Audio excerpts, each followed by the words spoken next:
Sandanour, une petite ville de 10 000 habitants au nord du Caire. Comme régulièrement depuis le début de la campagne présidentielle, des hommes se réunissent dans le jardin du maire. Un après-midi de débats enflammés en perspective.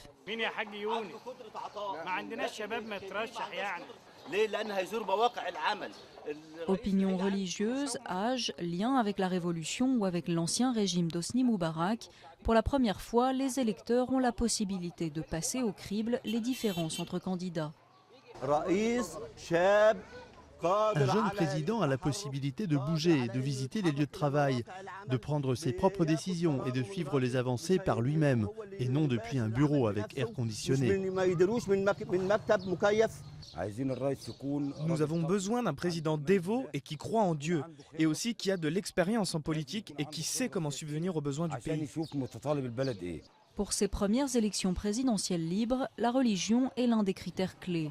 En novembre dernier, l'Égypte a élu un parlement à majorité islamiste. Pourtant, la victoire d'un candidat islamiste est encore loin d'être assurée. Ici, difficile de trouver une vraie tendance, estime le maire. Les jeunes sont d'une tendance politique, les employés d'une autre, les personnes âgées d'une autre encore. Même dans une seule maison, il y a des divisions. Le fils dit qu'il votera pour Moussa, le père pour Aboul Foutou, l'autre fils pour Morsi. 12 candidats sont en lice pour le premier tour du 23 et 24 mai.